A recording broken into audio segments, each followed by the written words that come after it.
પીસીબીની ટીમે ટ્રકમાં ટીવીની આડમાં છુપાવીને લઈ જવાતો લાખોની કિંમતનો વિદેશી દારૂનો જથ્થો ઝડપી પાડ્યો છે। પીસીબીની ટીમને બાતમી મળી હતી કે ચંડીગઢથી કાયસર ટ્રક ટીવીના બિલના આધારે વિદેશી દારૂ ભરીને નડિયાદ તરફ જઈ રહી છે, જેના આધારે પોલીસે નાના ચિલોડાથી દહેગામ 4 રસ્તા તરફ જતા રોડ પર વોચ ગોઠવી બાતમીવાળી ટ્રકને રોકાવીને તપાસ કરતા ટ્રકમાંથી 67 લાખથી વધુની કિંમતનો દારૂનો જથ્થો મળી આવ્યો હતો, જેને પગલે પોલીસે ટ્રક ડ્રાઈવર કમલસિંહ યાદવની ધરપકડ કરી છે, જ્યારે દારૂનો જથ્થો મોકલનાર અને મંગાવનારની શોધખોળ હાથ ધરી છે।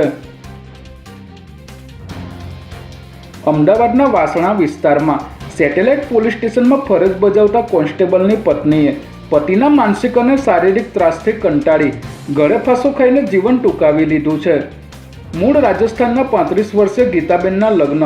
વર્ષ 2013માં પોલીસ કોન્સ્ટેબલ અર્જુનસિંહ પુરોહિત સાથે થયા હતા, ત્યારે પતિ અવારનવાર ઝઘડા કરી મારઝૂડ કરતો હોવાથી ગીતાબેને ગળે ફાંસો ખાઈને આત્મહત્યા કરી લીધી હતી।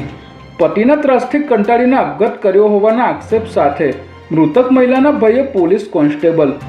અર્જુનસિંહ પુરોહિત સામે વાસણા પોલીસ સ્ટેશનમાં ફરિયાદ નોંધાવી છે। વર્ષ 2013ના ચકચારી રાજુ ઠક્કર કસ્ટોડિયલ ડેથના કેસમાં અમદાવાદની ભદ્ર સેશન્સ કોર્ટે પીએસઆઈ સહિત 7 પોલીસ કર્મીને નિર્દોષ જાહેર કર્યા છે। વર્ષ 2013માં સરદારનગર પોલીસ સ્ટેશનમાં નોંધાયેલી એક ગરફોડ ચોરીના ગુનામાં પોલીસે રાજુ ઠક્કરની ધરપકડ કરી હતી, જે બાદ તેનું મોત નિપજતા ગુનો છુપાવવા માટે તેની લાશને સાબરમતી નદીમાં ફેંકી દેવામાં આવી હોવાના આક્ષેપ થયા હતા, ત્યારે આ કેસમાં કોર્ટે નોંધ્યું હતું કે ફરિયાદ પક્ષ આરોપીઓ વિરુદ્ધ ગુનો સાબિત કરવામાં નિષ્ફળ રહ્યો છે અને મોટાભાગના પંચ અને સાક્ષીઓ હોસ્ટાઇલ થઈ ગયા હોવાથી તમામ પોલીસ કર્મચારીઓને નિર્દોષ જાહેર કરવામાં આવ્યા છે।